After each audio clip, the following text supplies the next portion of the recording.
हम लोग उनको मान नहीं रहे हैं। बिहार उनके चेहरा को आगे नहीं मान रहा है कि वो सीएम बने या डिप्टी सीएम बने। वो मुख्यमंत्री पद की इतनी लालसा है, उनको इतना लार टपक रहा है उनके मुंह से कि उनकी जमीन खिसक गई है। जिनके घर शीशे के होते वो दूसरे पे पत्थर नहीं मारते। आप पहले अपना मुख्यमंत्री तो डिक्लेयर कर दीजिए। 3 दिन से भाषण। जनता का सुंदर राज स्थापित करना है तो कोई ना कोई जनता का सुंदर राज स्थापित करने के लिए आपके सामने आ जाएगा। बिहार का लाल इस 13 करोड़ की आबादी का नुमाइंदा बनेगा। जन स्वराज ने तो अभी तक घोषणा नहीं की कि हमारा ये नुमाइंदा, जो कोई ना कोई बिहार का नेतृत्व करके आगे बिहार का नेतृत्व करेंगे मुख्यमंत्री के रूप में। नमस्कार, हमारा नाम है समरीन और आपने देखना शुरू कर दिया है लाइव सिटीज। देखिए, आपको याद होगा कि बीते दिन यानी कि 17 तारीख को महागठबंधन की बड़ी प्रेस कॉन्फ्रेंस हुई थी, बैठक भी हुई थी और बैठक के अंदर क्या कुछ तय हुआ था वो भी आपको सबसे पहले लाइव सिटीज ने ही बताया था। जिसके बाद आपने ये भी देखा था कि महागठबंधन के नेताओं ने बड़ी प्रेस कॉन्फ्रेंस भी बुलाई थी। लेकिन आपको बता दें कि अभी अभी जन स्वराज ने भी बड़ी पीसी बुलाई है और इस पीसी में कई बातों का जिक्र हुआ है। साफ साफ कह दिया है कि महागठबंधन में सब ऑल इज वेल नहीं है। तो क्या कुछ कह रहे हैं इसको लेकर के जन स्वराज के नेता, सबसे पहले आप उनको सुनिए। मेरा नाम सैयद मसीहुद्दीन है। मैं तो रूबरू होता रहता हूँ और आपसे अटल जी आज मुलाकात हो रही है। और आप colonel professor doctor Rajesh Kumar ji हैं, जो कई किताबों के लेखक हैं और Guinness book of world record में इनका नाम दर्ज है। तो आज वो आपको संबोधित कर रहे हैं, इसलिए मैंने सोचा कि यही आज ये नमस्कार, जय हिंद और जय जय बिहार। मैं आपके सामने कर्नल डॉक्टर राजेश कुमार जन स्वराज के मंच पे बैठा हूँ और आप सबों के सामने, जनता और अपने मित्रों के सामने, भाई बहनों के सामने बैठा हूँ एक बड़े ही अहम मुद्दा लेकर के, और वो है Mahagathbandhan and Tejashwi Yadav as supremo. ये सब्जेक्ट बड़े चर्चा में रहा है, इस पे बड़े विरोधाभास हैं, बहुत सारी सब्जेक्ट जो है क्वेश्चनेबल है, इस पर सहमति नहीं बन पा रही है पार्टियों में, और ये हमारे तरफ और समाज में और हमारे बिहार में ये क्या फर्क लाएगा उसके ऊपर हम लोग चर्चा करेंगे। मैं अपने बारे में थोड़ा सा और विस्तार से बताऊं कि सेना में तकरीबन 3 दशक रहने के बाद, जैसा कि साहब ने बताया कि स्वेच्छा से वॉलंटियर होकर के मैं सेना से शिक्षा जगत में आया और एज ए प्रोफेसर वहाँ कुल सचिव रहा। बहुत सारे दायित्व मुझे मिले, सबको बड़े अच्छे से निर्वाह किया हमने to the satisfaction of the university and the chancellor. और उसके बाद ये जो जज्बा है, जैसा कि बताया इन्होंने कि मेरा नाम 2 बार Guinness book of world record में है, यानी कि अद्वितीय इन द वर्ल्ड। एंड उसी तरह उस जज्बे को आगे बढ़ाते हुए मैं आपके सामने एक सोशल सर्विस लेकर के समाज सेवा के नाते अपनी मातृभूमि में पर आया हूँ। और प्रशांत किशोर साहब का जो आइडियोलॉजी है, वो जो 5 सूत्र है, उसको मैं और हम लोग अच्छा और बिहार के हित में समझ करके, मान करके हम लोग आगे बढ़ रहे हैं। और मैं समर्पित हूँ उसके लिए, डुमरांव क्षेत्र का रहने वाला हूँ। और जैसा कि तेजस्वी साहब के बयान आए थे, राहुल गांधी जी का आगमन हुआ था और उसमें सहमति नहीं बन पा रही है। बहुत सारे जो गठबंधन पर लोग अपनी अपनी राय रख रहे हैं और नहीं आ रहे हैं, उसके ऊपर मैं छोटी सी बात कहना चाहूँगा कि Tejashwi as a supremo of gathbandhan in Bihar is not accepted widely. हम लोग उनको मान नहीं रहे हैं। बिहार के चेहरा को आगे नहीं मान रहा है कि वो सीएम बने या डिप्टी सीएम बने। जैसा कि पिछले इलेक्शन में भी हुआ था, कांग्रेस स्पेशली, कि कोई नेता का चेहरा नहीं था, यानी कि गठबंधन में सीएम फेस को बिना रखे हुए इलेक्शन लड़ा। इस बार भी कुछ वैसा ही हो रहा है। तो मेरे नज़र में कोई बहुत नया और बहुत ऐसी बात नहीं है कि something it is very very unnatural. तो इसके साथ मैं चाहूँगा कि आपका वक्तव्य शुरू करें। आपने सुना कर्नल राजेश, उर्दू का एक शेर है कि वो आसमान छूने की धुन में लगा रहा, वो आसमान छूने की धुन में लगा रहा, पैरों तले से उसके जमीन ही खिसक गई। वही स्थिति है श्री तेजस्वी प्रसाद यादव जी की। वो मुख्यमंत्री पद की इतनी लालसा है, उनको इतना लार टपक रहा है उनके मुंह से कि उनकी जमीन खिसक गई है।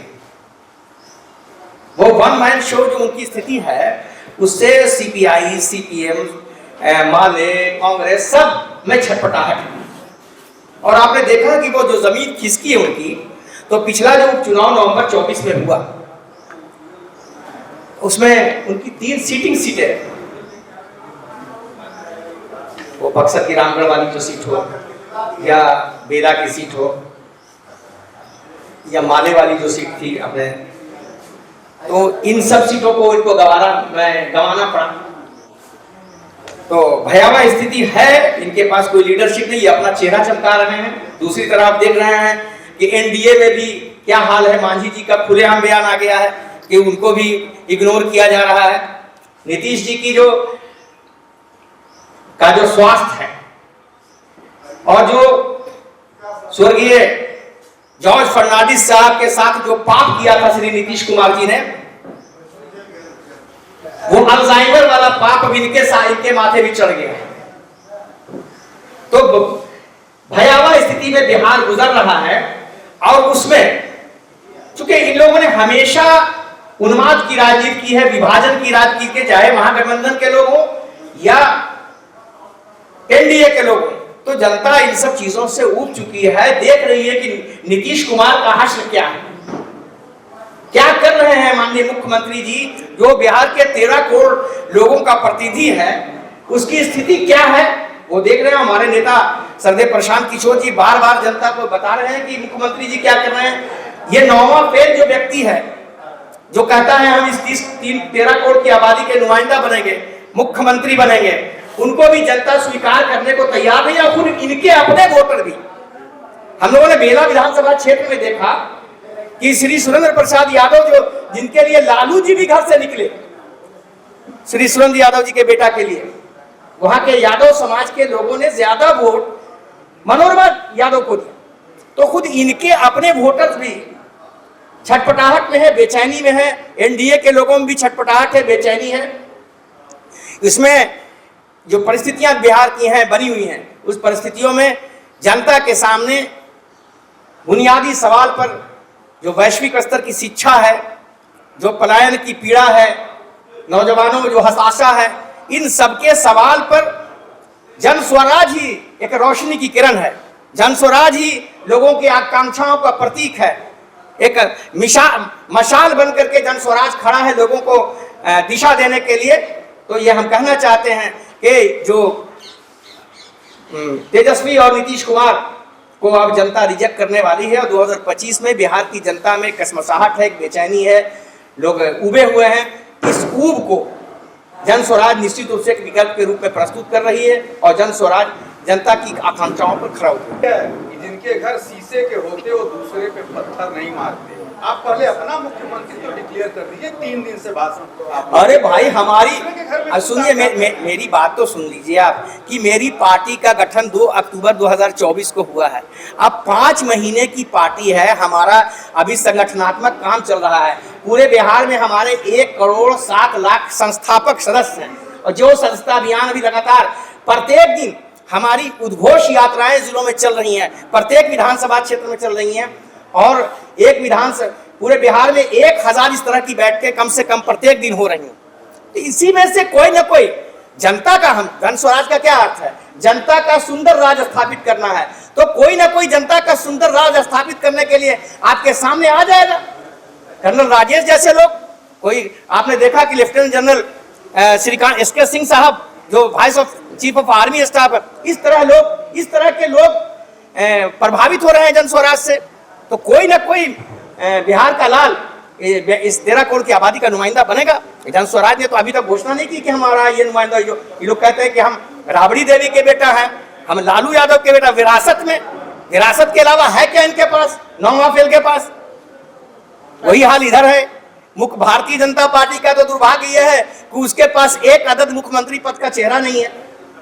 ऐसे में जन स्वराज एक विकल्प जो दे रहा है, तो आपने देखा कि हमारे जो अध्यक्ष, आप बताइए पूरे